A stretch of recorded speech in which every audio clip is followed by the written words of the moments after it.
baby.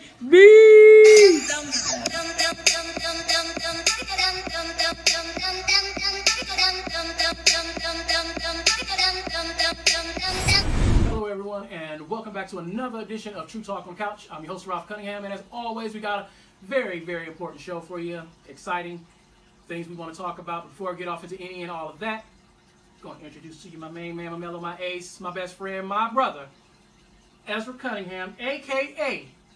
the Black Butterfly, a.k.a. the Blind Poet, a.k.a. he think he Drew Brees. I don't think so.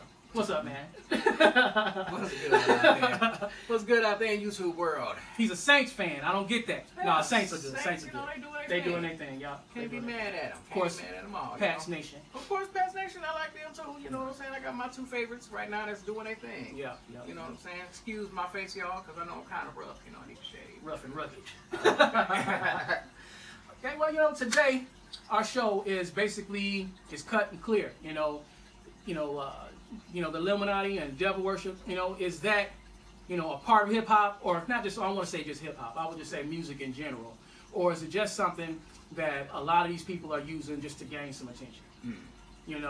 To get some more notoriety. Like, hey, I'm a devil worshiper. Everybody ride the coattails of being on the devil bandwagon because it's a big popular thing now. What do you think about that? And spooky, you know, something that'll boost up their sales. Exactly. Do you think it's boosting sales because people are doing that? I think that now that everybody's doing it, yeah, in a lot of ways, because especially like in hip hop, you have to be a thug. You know what I'm saying? Even though there's some that aren't, and they don't rap about that stuff. But then there's most of them, majority of them that do. So the more evil you are, the more exciting and enticing you look to the regular crowd. So I don't doubt it. It is boosting sales. But do you think it's real? I mean, do you think people are out there like practicing what they preach? You know what I'm saying? I mean, they throw a lot of the symbolisms out there, and you got what his name, Little Uzi Vert, who talks about he is a devil worshiper. I mean, he doesn't hide from it or stray from it at all. He comes clear cut. Hey, this is what I do, and y'all all going with me because y'all buying my records and doing all this stuff too. So, do you think that I mean, I don't know. I think some no doubt probably do. I don't doubt it. Yeah. I can name a couple of groups that have been over the years that have people that were around these particular groups that have seen things. You know what I'm saying? And it was directly on just devil worshiping. Bone Thugs and Harmony was one of them. Okay. Definitely. Easy. Yeah. They definitely did play with Ouija boards. They walked backwards. They were talking backwards. They were they even had their own little saying on top of the East 1999 cover page. If anybody has that CD or tape, you could look at it through the window and it's supposed to give you a curse, of what it was that was given to you. So I mean, I don't doubt it. If that was a gimmick, they went full throttle in it. Oh, well beyond. Yeah. Yeah. So basically, I mean, I'm in total agreement with you on that. It's a lot of them that I feel that are pretty much not just making a gimmick; they're trying to actually live up to that hype. I don't know if it has. I don't think. I'm just gonna put it straight out. It doesn't have a place in music. No. I mean, why is that? Why is that even in music? What's the? But because for one thing, music can hypnotize you.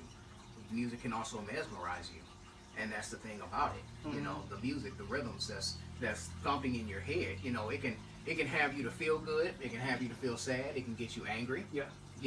So pretty much these are people's their quotes, their prayers, their thoughts, and they've got hundreds of people, thousands of people, millions of people actually saying their stuff over and over and over, listening to it, moving it. It's like a chant, exactly.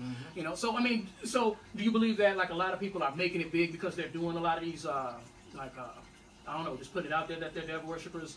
I don't know. I mean, of course, if you're doing that, you're doing rituals and things of that sort. So do you think this stuff is actually working for some of them, or I'm sorry, but no, go ahead, man. I think some it is probably working for, and then some it probably isn't because they don't have the talent to really keep that going. And if they would actually find out, okay, I am worshiping the devil, and these are things that's going on, because see, people feel like, okay, I'm worshiping the devil. Ooh, it's spooky, but yet and still, from even hearing about different stories about people doing that and the side effects that come with it. Yeah. So, a lot of people, you know, that do that maybe possibly for the money, Yeah. but when those side effects start hitting, Yeah. you know, they want to fall back and want to go to church and read their Bible. They don't want to do it no more. Exactly. Them demons ain't gonna let you loose. Yeah. They're not gonna you let know, you loose. you've opened your eyes up to that, and so you know they see you just like you see them. So it's like, okay, you know, and that's the one thing that people need to understand. Dealing with, you know, demonic entities, that's real. So I mean, a lot of people they want to say, man, you know, why is it that a person, you know, they believe that, you know, in order for you to make it, you know, or if this person actually made it, you know, in the industry, you know, well, you know, they had talent, you know, that's what really got them over, instead of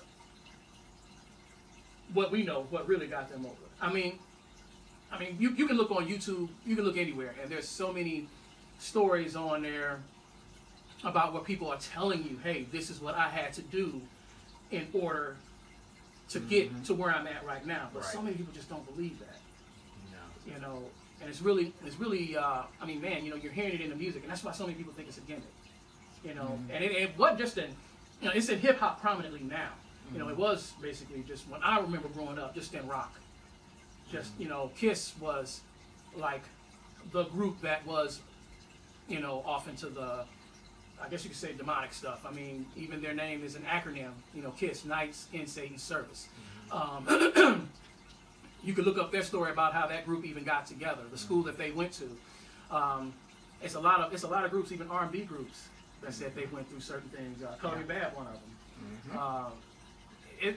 So like I said, it wasn't so prominent in hip hop that I can recall back when I was listening to hip hop as a shorty, comparison to like it is now. And I mean, it may have been, but it wasn't as in your face as it is now. Because I think, truthfully, when hip hop first came out, it was fun.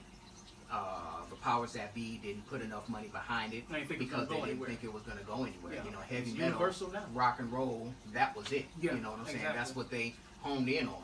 You know, and as you can tell now, that hip hop entertainers are the rock stars now. Yeah, yeah. You know what I'm saying? It's just a switched all over. So, you know, I think that's one of the reasons. You know, yeah, that's crazy. I noticed in some of the genres of music, I remember blues. A couple of older friends, you know, they said, you know, blues was a big, you know, thing back in the day that had a lot of, I don't know, I guess you could say some satanic stuff. And I mean, I don't know. I didn't really listen. I don't listen to blues, so I don't really know. But I'm quite sure they would, you know, listen to it back then in that era. You know? But I don't know. Where do you think hip hop is going to end off? You know, like. I think hip hop is going to continue to grow. I don't think there's anything that's going to stop it because there has never been any type of genre of music that has actually had an effect on every race, nationality, color, and creed. Exactly. Like hip hop. Yeah. I mean, honestly, it just hasn't. There's nothing like that at all. You know what I'm saying? So I think that it's just gonna continue to just grow and grow. There's so much money that can be made from it. You know. Yeah. And you know, it's not going anywhere. I truthfully believe that it's not going anywhere, y'all. Yeah. And all the secret handshakes or symbols and I mean, it's not just one person that's doing it. I mean, you see from musician to like film stars. I mean, everybody, they're doing the same little things. Yeah, sure are. And there's so many people out there that just really just don't believe that that's what that is. Either that or they just don't want to believe. You know, I can believe you can throw that up in their face and show them all the information and everything, you know, and they're still like, nah, you know.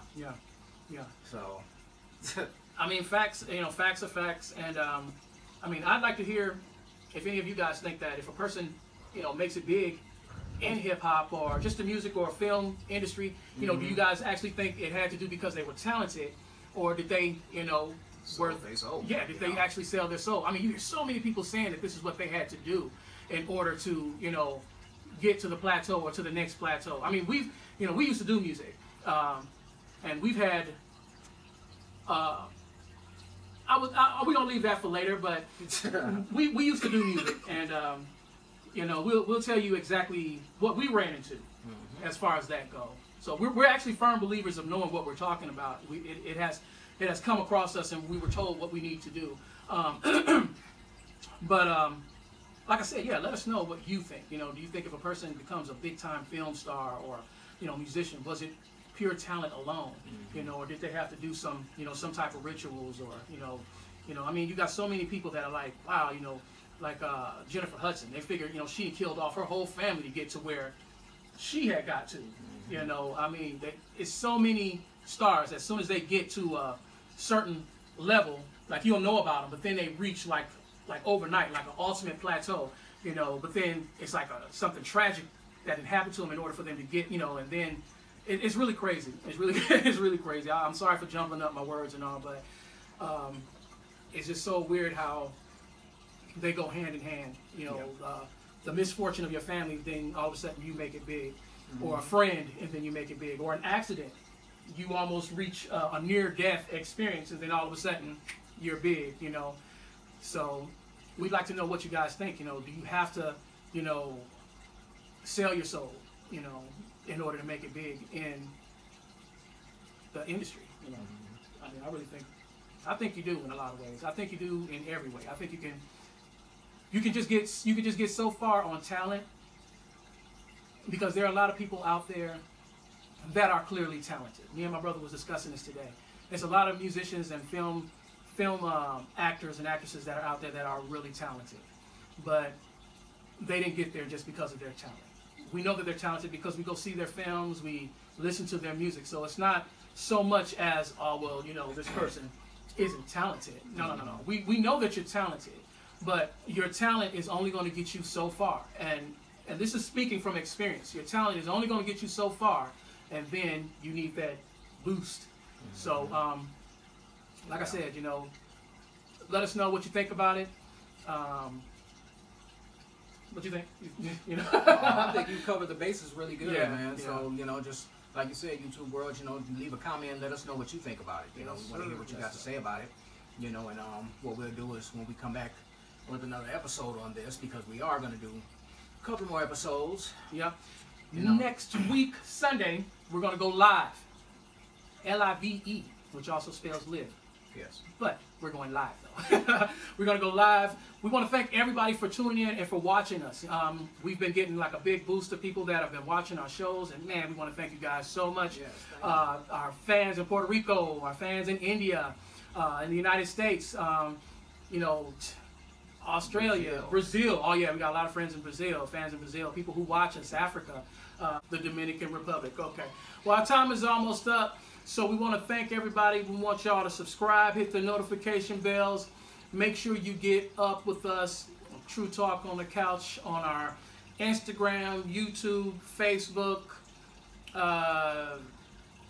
everything. We're trying to make it big as possible, and it's only because of you guys that we love doing this. And shirts, plushies, they'll be coming soon. It can only get better from here, YouTube. Peace.